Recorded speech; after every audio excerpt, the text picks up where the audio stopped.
You're listening to the Love Over Addiction podcast.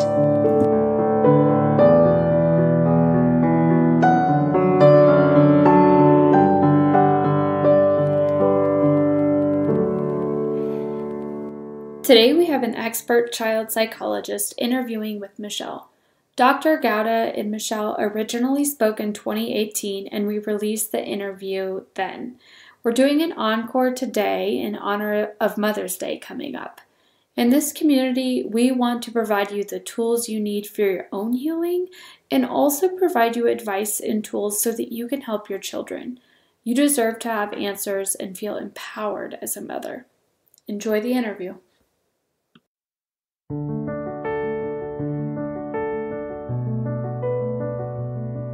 Here's the loving truth. When we love someone suffering from addiction, we may question our future. We may question our decisions, our intuition, how and why we got into this situation in the first place. We may even question our love. And there's no judgment here. We accept you as you are right now, today. And frankly, it's completely normal to question everything because addiction is traumatic and it impacts every single facet of our lives. If you've ever wondered if you'll stay in your relationship or if you'll have to leave, please go to loveoveraddiction.com/stay-or-go and read about our program. Even if you're not ready to join the program today, tomorrow, or even ever, please take a moment to just read what's possible. loveoveraddiction.com/stay-or-go.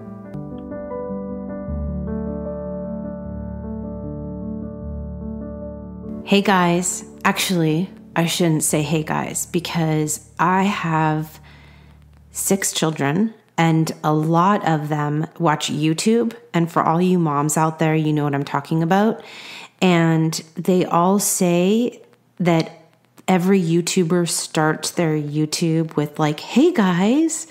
And so as soon as I said it, I thought, oh my gosh, I sound like the YouTubers my kids are watching. And what is up with YouTube? I mean, does anyone else experiencing where their kids are watching and glued to their iPads, watching other kids play games?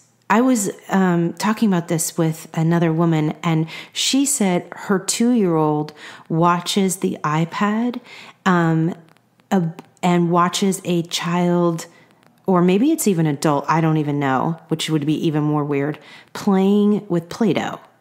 Like, instead of her sitting at the table playing with Play-Doh, she watches another person playing with Play-Doh on YouTube. This just feels bizarre to me. Anyways, if you are new to this podcast, I promise you, we don't normally start out these podcasts like this, but anyways, I went off on a tangent there. So welcome.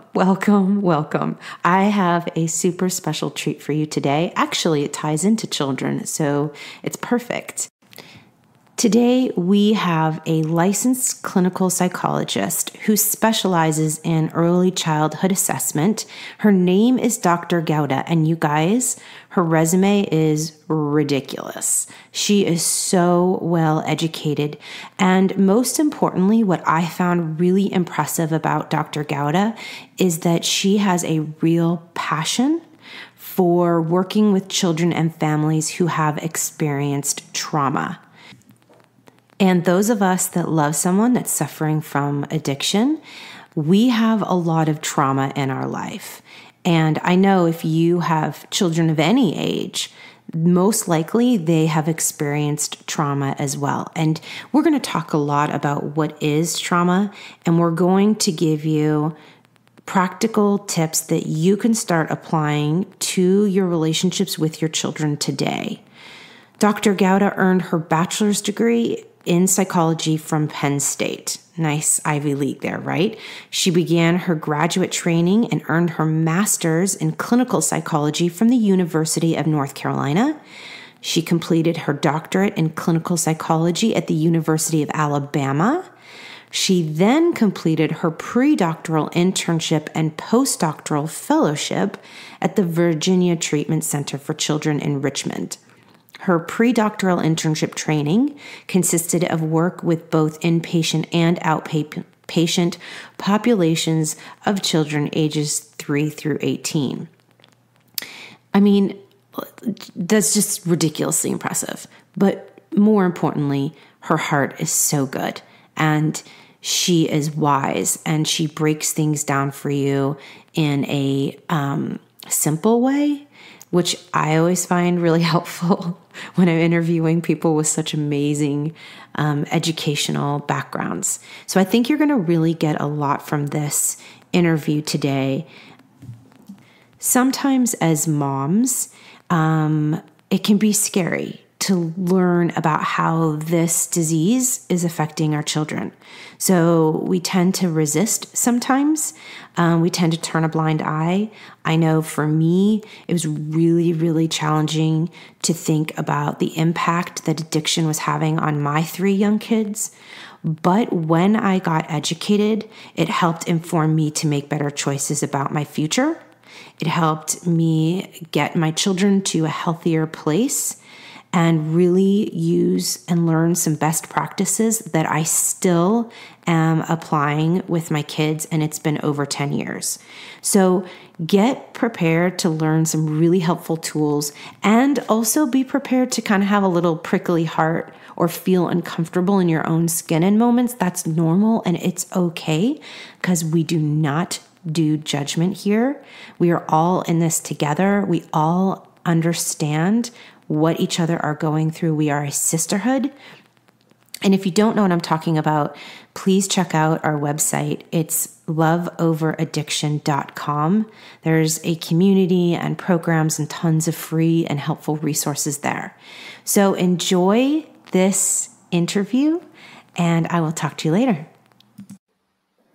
Okay, Dr. Gowda, thank you so much for agreeing to speak with the women in our community. I'm so incredibly grateful that you're taking time, and I know that there are thousands and thousands of women who love somebody that are suffering with addiction, that have children, whether they're small children or adult children or teenagers, that really are looking for answers and clarity on how they can be better mothers to their children who are clearly suffering from trauma. So can we start at the beginning?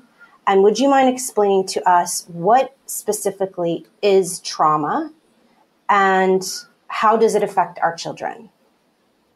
Sure. I do want to start by thanking you for having me here. I'm happy to be here, and I think this is a really important conversation for us to tackle.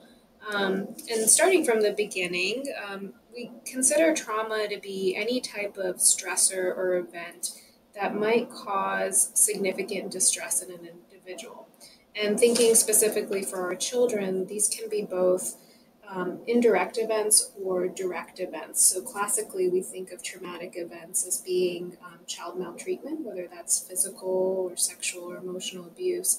And then we've also had a significant amount of research developed to suggest that more indirect forms of stressors within the parenting dyad or parenting relationship can also cause these significant stressors in our children. So these things include, marital conflict, parental substance use, parental incarceration, and even parental mental illness.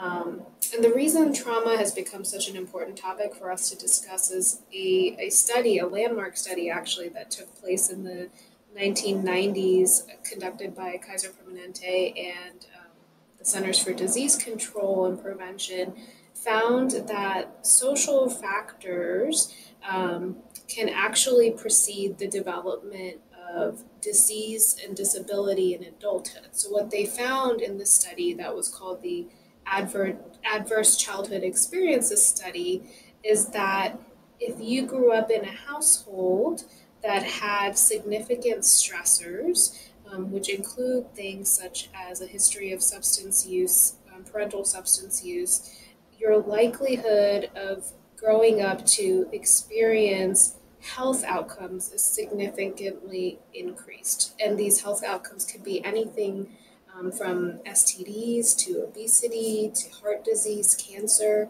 chronic lung disease, liver disease. We found a direct link between these adverse childhood experiences and these later adult outcomes. Wow, that's huge. I never would have thought some of those would be listed. I just, I have 3 kids who grew up in a house with addiction, and it was always in the back of my mind going, how is this going to affect them long term?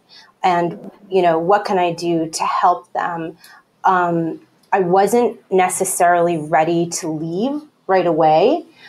So what do you say to all of the mothers out there that, let's take first the mothers that might not have the resources yet or might not have made the decision yet to leave. What would you say to them if they were sitting in a room with you and they were probably worried about their children and wondering, okay, what do I need to be looking out for as signs to show that my child is experiencing trauma and needs help? Sure, yeah. I think first and foremost, one of the most important things to recognize and understand is that not all children who come from a household of parental substance use experience trauma or neglect. There is a percentage that doesn't.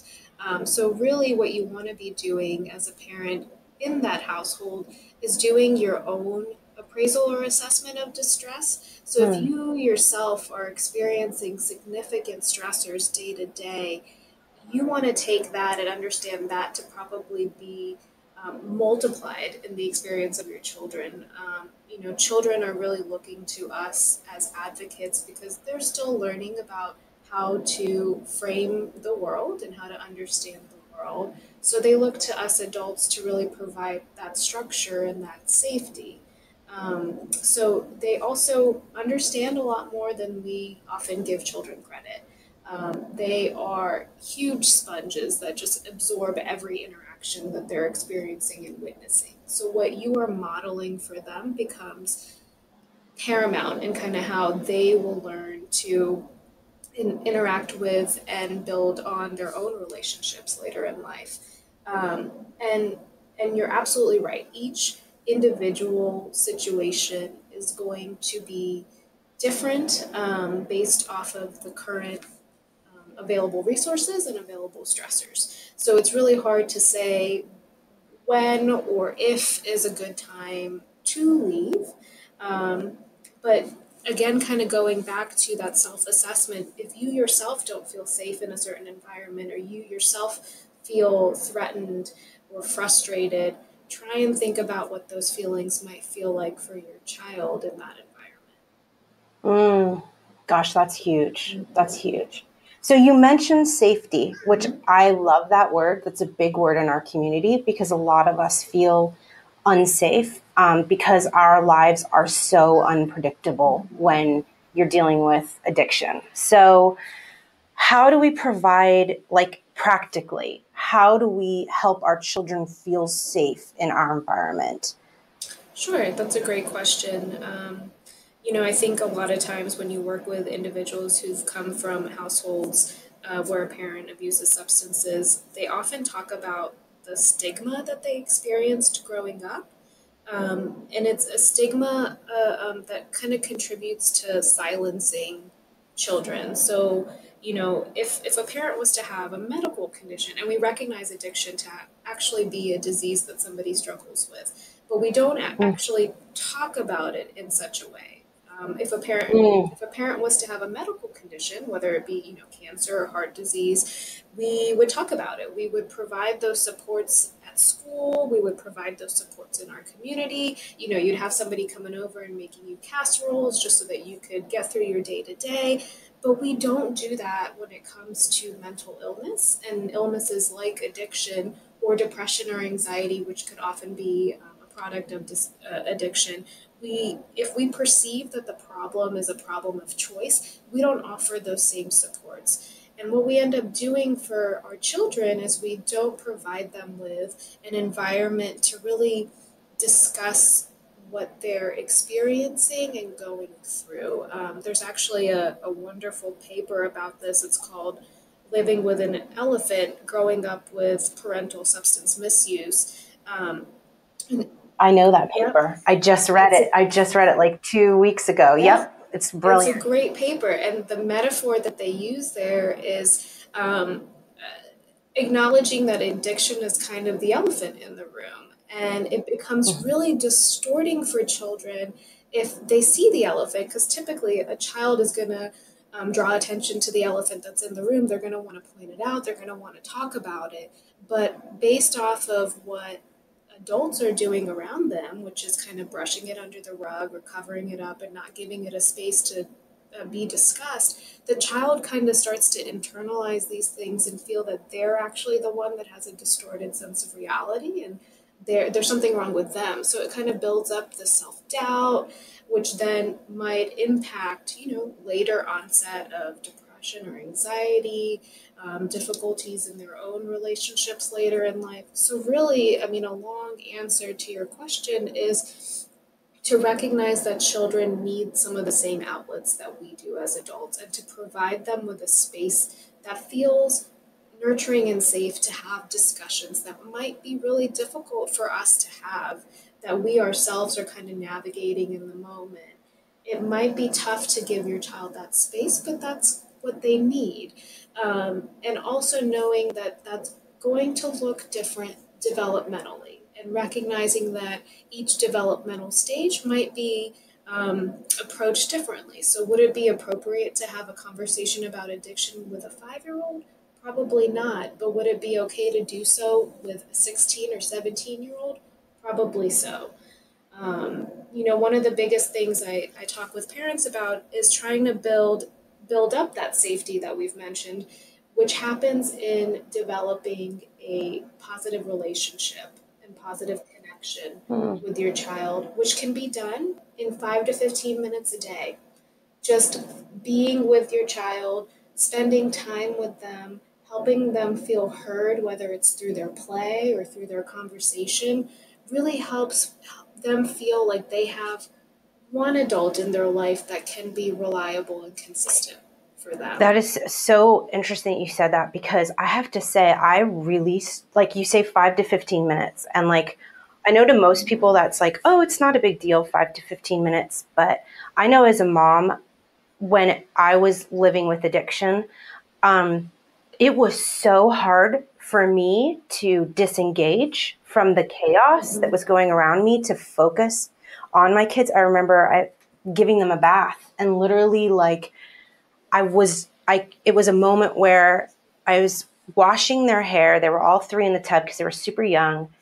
And I remember they were talking to me, but I couldn't hear them because my mind and my brain was so busy thinking about, where was my husband? Is he coming home tonight? What do I need to do to help him? Like the worry and the chaos and the busyness in our brains. So the fact that you're saying 5 to 15 minutes, I love it because it's tangible and it's actionable and it's necessary, but it's not overwhelming. It's not like we need to take them to Disney World for a 3-day vacation.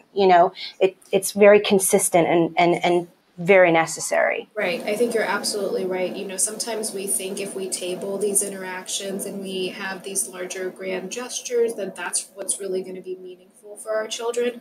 But in reality, that's not how you build that lasting kind of connection and foundation. Kids are looking for that consistency. They're looking to be heard. They're looking to have a space where they can be kids. They're looking to have a space where they can learn and develop their emotions in ways. And really the only way to do that is to have consistent, just short bursts of interaction. We think about, it would almost be like if you had a goal of losing weight and you decided that once a month you were going to work out for an hour to reach that goal. And that was going to be all you did because you're going to give it a lot of effort, you're going to do an intense workout, and then you'll eventually reach your goal. When in reality, if you were to spend just 15 minutes a day, you'd probably reach that goal faster and it'd be much more sustainable. That's a wonderful point. So consistency helps with safety. Open communication helps with safety. Okay, let me ask you another question about just the communication aspect. So I know I am anticipating our listeners hearing this and going, okay, I feel very uncomfortable talking to my kids about this because I feel like I'm going to betray my partner. Having conversations about their parent behind their back when they're not even ready to admit that they're actually having a problem feels sneaky or dangerous. And what I would be, worried that the child, it might be putting them in an awkward situation. So I know what I did, but I would love to hear your opinion, because isn't not talking to them almost enabling this disease?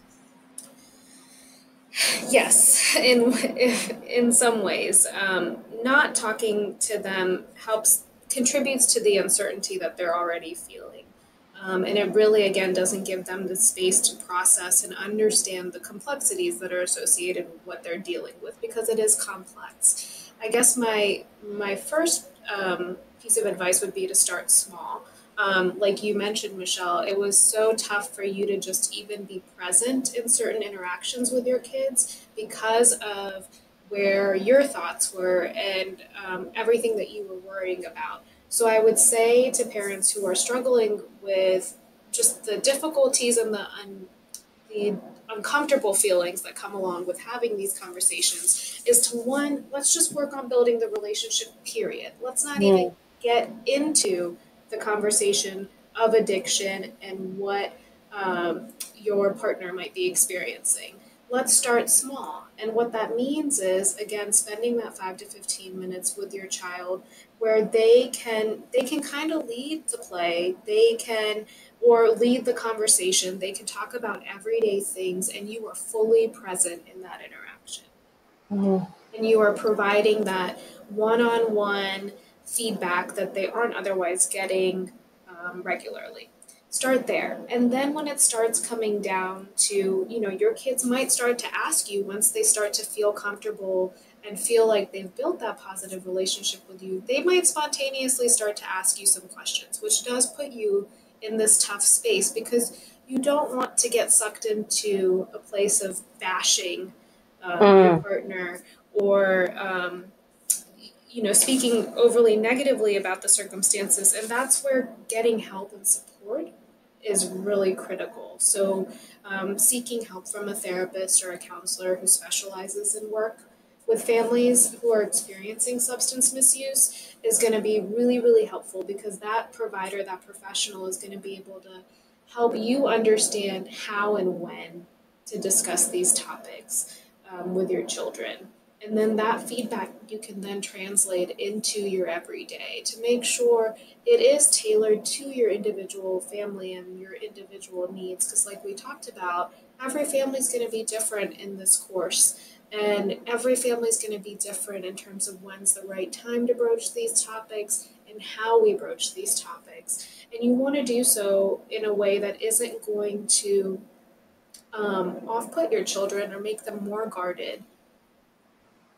Right. Or feel defensive of the other parent. Right. Like I remember one of the rules that when I started communicating with my kids is I will never, ever bash or talk negatively about my husband and then my ex-husband, because they deserve to form their own opinion about him, not inherit mine.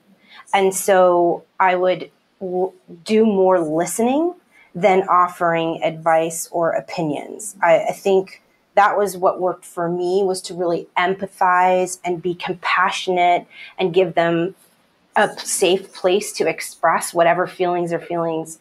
Can you talk about the different reactions that different kids have? So I had 3, and one of my youngest was totally passive, didn't care, really water off the like what is that expression? Water off the duck's back or something, whatever that is. I don't know. And then like the middle one was my pleaser. So she wanted to like not make anybody mad. She wanted to show her dad how much she loved him and me. And then my third was very, very loyal to my husband and like refused to ever like just wanted to make sure that he was being honored and respected. So can you talk about like different children probably react very differently to this? What are some of the types of normal reactions? And then as parents, is there a right reaction and how do we take, if you have multiple kids, how do you allow space for each kid? Sure. Yeah. I think you're absolutely right. Each child is probably going to process and respond to this really differently.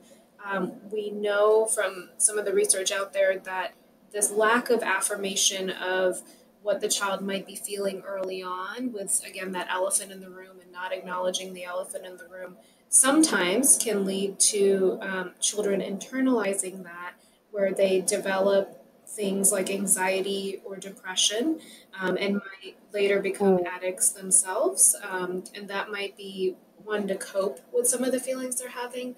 Or sometimes later in life, children become addicts to kind of bond with that parent. That's not atypical. Another alternative route is sometimes children channel some of these feelings into becoming overachievers and people pleasers, like you mentioned with one of your children, which being a people pleaser is you overextend yourself a lot and place yourself at risk for also later development of things like depression or anxiety. And then sometimes there are kids who kind of develop what's called this no feel rule, where they block all of their feelings as a coping mechanism and try not to even process the slightest of negative emotion, so that they don't have to get into the nitty gritty of what they've experienced.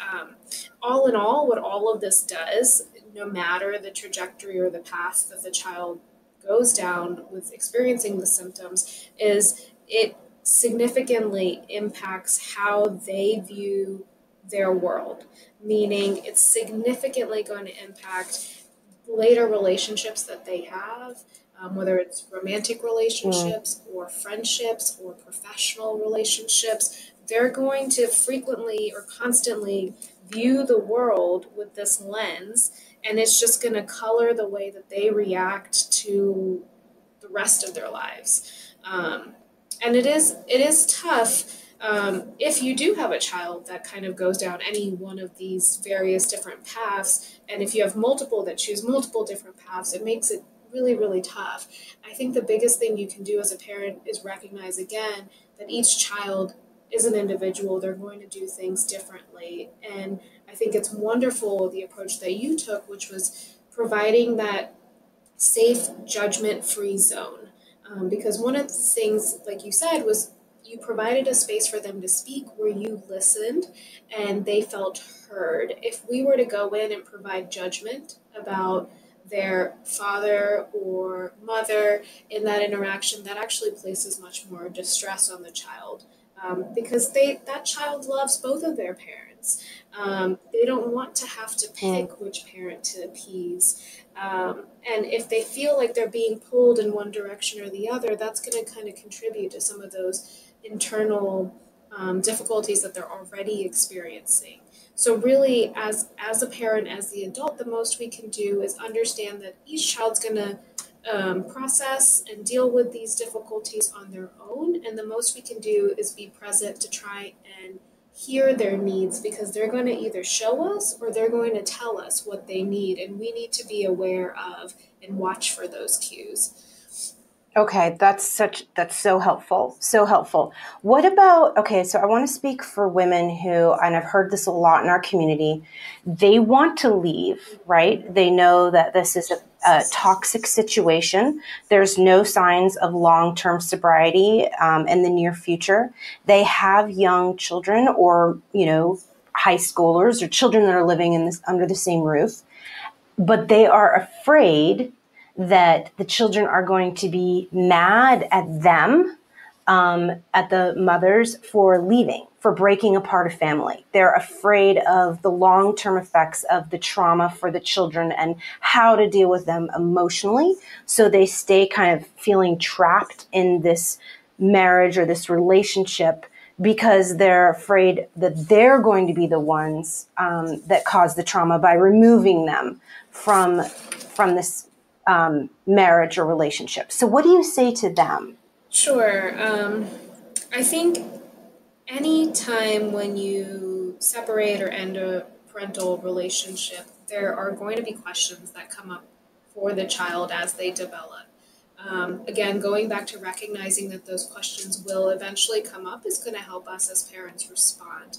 The other point I have is that there's now decades of research that shows that by staying in a relationship that is filled with conflict is actually much more harmful for the child than it is to leave.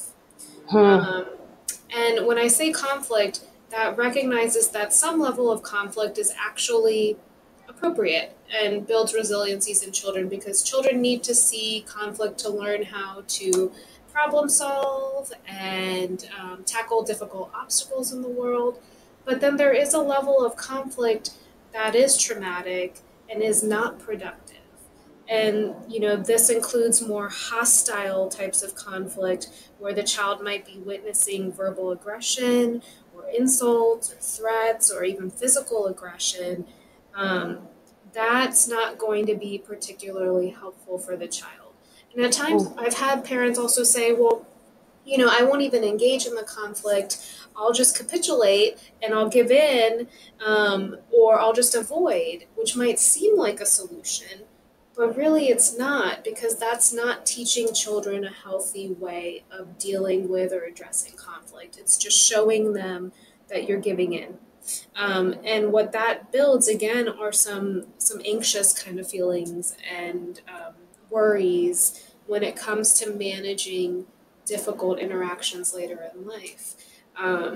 So, taking into account that financial stressors come into play, and various other barriers and stressors come into play when making that decision. But if at any point you as an adult or an individual feel threatened in those interactions and feel like those interactions are more harmful than good, that might be a good time to kind of appraise and assess whether or not you're truly benefiting your child by staying in that interaction or causing harm. Okay, that's great. So let me just rephrase. So if I understand you correctly, because I want to make sure I get this, you're saying if you're in a relationship with somebody and you have conflict, some level of conflict is normal. And if you're modeling a healthy conflict resolution, meaning you're having an issue or your partner's having an issue and your kids can see both of you with a willingness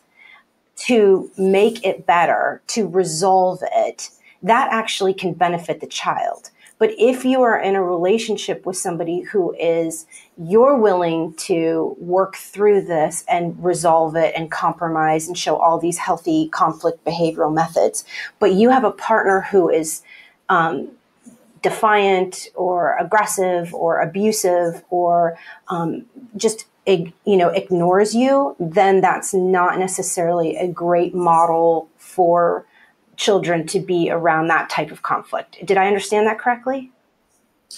Correct. And on the flip side too, oftentimes I think when you're in a relationship with someone who is hostile, one of the approaches that I frequently see people engaging in is they themselves almost wanting to avoid the conflict and then just giving in, or ignoring what's happening. And that too is not healthy. So if you yourself are trying to avoid or give in, that is also not a healthy model for your child. Okay, that's good to know. So what about when you were talking about, like, I forget the word you used. It wasn't aggressive, but that was the picture I was getting in my head, was like, if you're in this marriage and it feels unsafe. Can you give us some examples? Because when I think of like unsafe, I think like somebody like holding a weapon, like a baseball bat in his hand. But I think what you're talking about can be much more subtle, right? I mean, it doesn't have to look like a Lifetime television movie. You can feel unsafe or in a quote abusive relationship with just subtle behaviors, correct? Like, can you give us some examples of those where women should be like, wait a second, yeah, I am in that relationship. That doesn't feel right to me. I've always wondered if that was a form of abuse or a form of unsafety. Can you give us some examples of and that might be, outside your realm, but also, maybe with it concerning children too, what would feel unsafe to a child in a home? Sure. I think some of the ones that are kind of frequently documented as potentially causing harm to a child or seen as more destructive kind of tactics are things like verbal aggression, which could be anything from name calling to insults and even threats of abandonment. Mm. And then, like you were mentioning, something that's much more blatant and obvious would be physically aggressive tactics like hitting or pushing. And sometimes even more silent, subtle things like avoidance or walking out or sulking or withdrawing can also be things that contribute to more of this destructive problem solving conflict resolution realm, which makes us feel uneasy, which makes us feel at harm at times. And that feeling of unsafety is going to vary person to person. What I might view as unsafe might not necessarily be the same thing that you yourself, Michelle, might view as unsafe. That's going to come down to that self-assessment we have to do as adults and really digging deep into our own feelings to understand what we are willing to work through and work on and face, and things that we ourselves feel like is just crossing a line. That's great. Thank you for those examples. I appreciate that. So last question, can trauma be reversed? I mean, for the parents out there that are listening that have adult children that didn't leave, that their kids grew up with this in their homes, is there any hope for those kids? Is there anything that those parents can do to help their kids now? Yeah, I think for me, one of the reasons why I love doing this work is this idea of resilience. We oftentimes focus on the negative impacts and the risk factors that are associated with things such as addiction and parental substance misuse. And we forget that there is a substantial amount of individuals that don't develop these difficulties that we've talked about. And this idea of resilience is the notion that there are certain protective factors and things that keep these individuals from developing these, whether it's health outcomes or mental health outcomes. And it's never too late to build resiliencies in children.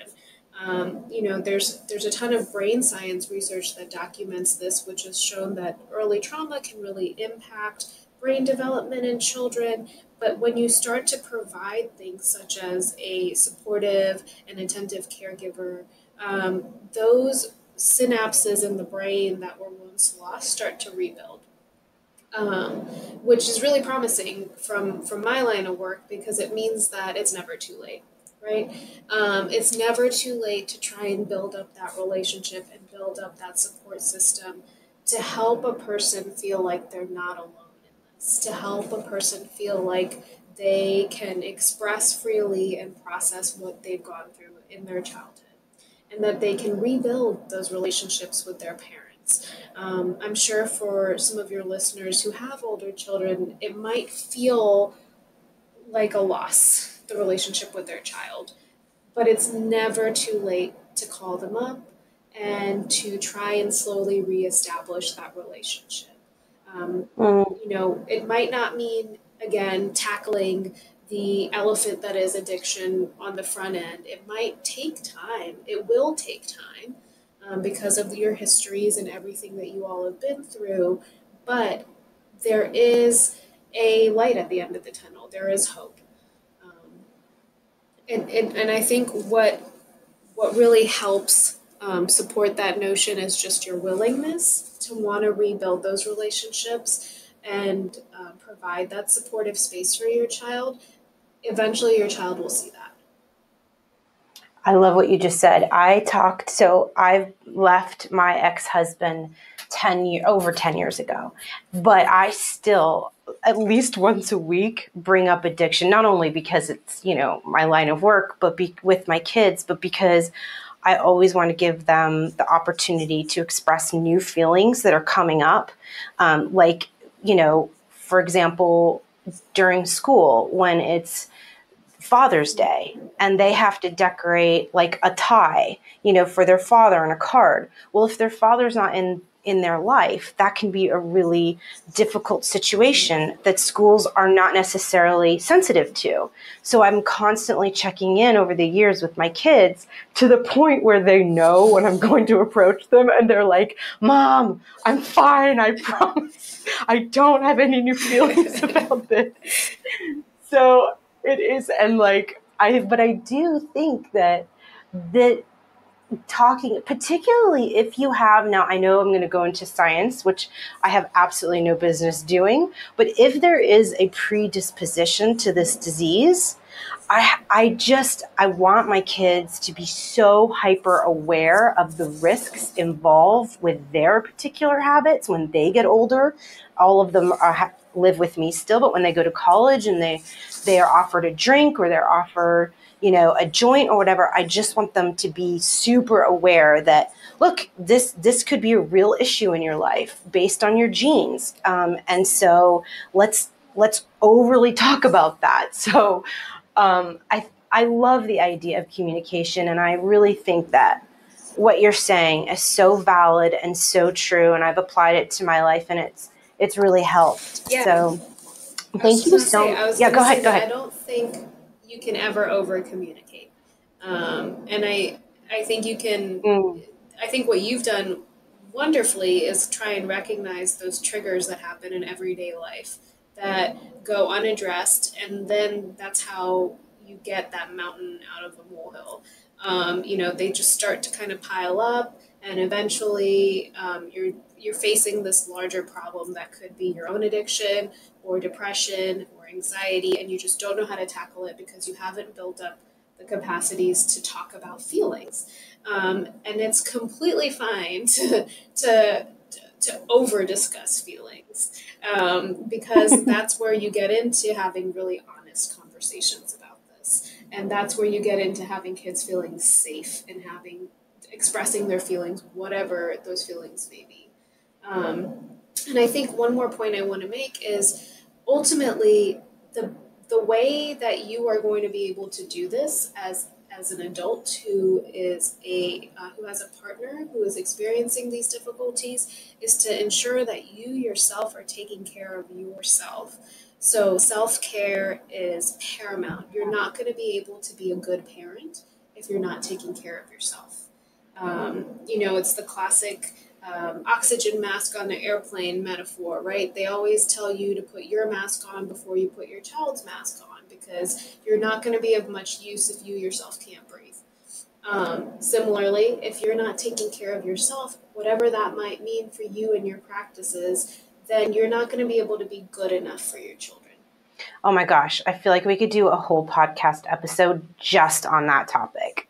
I was the absolute worst at that for so many years, and running on empty and feeling resentful and snapping at my kids until I figured out what you just said. And not only figuring it out, but actually having the courage, because I do think for women like us in our community, we are total caretakers, we are total fixers, and we worry so much about everybody else that it does take courage to be able to shut it down and kind of turn away from the busyness of life to actually indulge, which is what it feels like when you're taking care of yourself. So I think that is a genius point that a lot of us need to hear.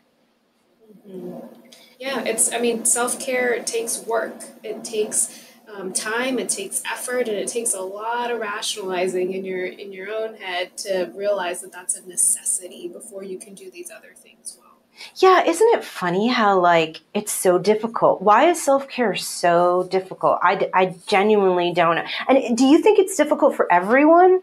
Or do you just think it's difficult for, like, high-achieving moms or, like, caregivers? I think it's difficult for a lot of people, but probably more so for high achieving individuals and especially caregivers, because we feel this guilt because we know what needs to happen day in and day out for our kids, and it feels like we just don't have enough hours in the day. So how it just makes you feel so guilty to try and take 30 minutes for yourself.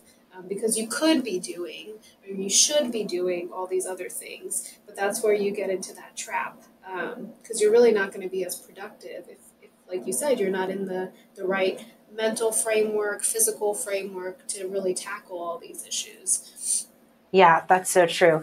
Okay, so one thing I was just thinking of, and it isn't really a question, it's more of a statement, and I know that we've talked about this before, but I feel like, and I know that my kids feel like, because I've asked them, of course, in one of my many conversations, that addiction or substance use has been truly a blessing in their life. Like that trauma that they experienced for years has actually, my daughter was saying it the other day. She's like, I'm so grateful, not only that I had this experience, but that I had it as a young girl, because now she said, I'm in high school and I can see all of my friends really struggling with things that, because I had so many struggles when I was younger, I feel much more capable of handling. And so when she told me that, I thought, wow, that's full circle moment right there, that this doesn't have to end up in tragedy, and, handled correctly, with, to your point, with resilience, right? Like that resilience can be such a gift. Yeah, I think you've spoken to a lot of why she has developed those capacities. She had a strong, stable, supportive caregiver who was there for her to help her through those difficult times. That was you. And I think early traumatic stressors, early traumatic events can sometimes, a lot of times, become motivators, intrinsic motivators that really help people want to be more successful in certain domains and realms. And after the fact, after they've gotten older and can kind of look back on those processes, really develop those resiliencies. But, I think it's also important to recognize that there were things that happened along that process to get her to where she is. And that was you. Whether you consciously recognize that or not, you gave her that space, you built that relationship with her, you provided that open communication, so that she could process and could deal with those things to then later build on that. Yeah, you're right. And to be fair, to be completely fair and honest, because our community is a judgment-free zone. I asked her after that, I said, do you think you would be saying that if I stayed? And she said, no, no way. She said, you leaving was the best thing that ever happened to us. I know that it hurt, but I knew that it was necessary. And I know, looking back, that it was absolutely the right thing to do. And so I think it would have, for us, it would have been an entirely different story if I had remained in that situation, because the addiction got way, way, way, way worse over the last 10 years. So, yeah, thank you for that. I appreciate that, you acknowledging that. That's great. I did not know what I was doing, but I actually went, to your point, to a lot of amazing therapists who gave me a lot of insight and direction, and worked with me and the children. So can you tell us really quickly about your practice in Richmond and the services that you offer? So if people want to get in touch with you, they can. Sure. We are a practice here in Richmond that focuses on helping build capacities at a family level. So we like to not view mental health issues or difficulties as an individual concern, but rather this larger systemic concern, recognizing that this is something that impacts families, communities, neighborhoods. And we really try to tackle both our interventions and our evaluations from that standpoint, which is also informed with trauma-informed practices. So we provide a number of different services, including family therapy and individual therapy. We have some providers who provide more play-based services for children. And then we also provide some unique psychological assessments that examine the parent-child relationship to really understand attachment and how that child attachment might inform some of the difficulties that we're seeing in the child and the family. And we provide recommendations and interventions to try and address that. We also provide just, your run-of-the-mill psychological evaluations, but again, because we work from this family systems kind of framework, we're always taking that into consideration anytime we assess an individual child. And did you mention the testing that you do that's very unique that I got so excited about hearing? Yes. So one of the evaluations that we provide that's pretty unique to our practice are these parent-child attachment evaluations, where we have one parent or both parents come in and we conduct a pretty detailed assessment of that interaction and provide pretty detailed feedback in terms of effective intervention strategies and next steps. And from my understanding, we're one of the few practices in the area and in the state, I think, that really provide such detailed assessments, which has been helpful for a number of children who are either in welfare agencies or are about to be in those settings. And you can do that. So people come from all over, like different states, to do that evaluation. So that's wonderful. Okay, so where can people find you and more information about that? Sure, you can find us at our website, which is PIP for Partners in Parenting, RVA.com. So that's PIPRVA.com. Wonderful. And I am so amazingly grateful that you are willing to spend time with us and help our community. We definitely need more voices for our kids when it comes to how substance use affects them. So I'm really, really grateful to have found you and continue with the great work. Thank you so much for having me. I'm glad we were able to take the time to do this. All right, take care. Thank you, you too.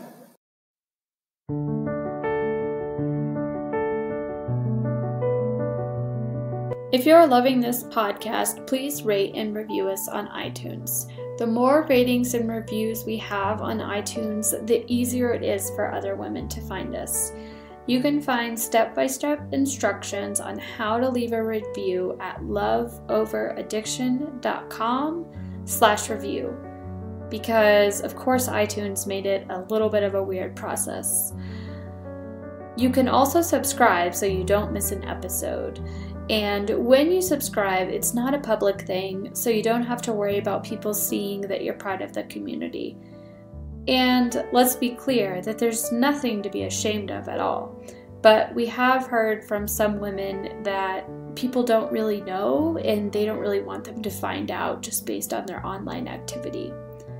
So we hope that you can rate and review us, and we're so happy to have you as part of our community. Okay, we have one more thing for you. Dr. Gowda created a guide sheet for you on 5 helpful tips for engaging your children. You can get your free copy by going to loveoveraddiction.com/Gowda. That's GOWDA,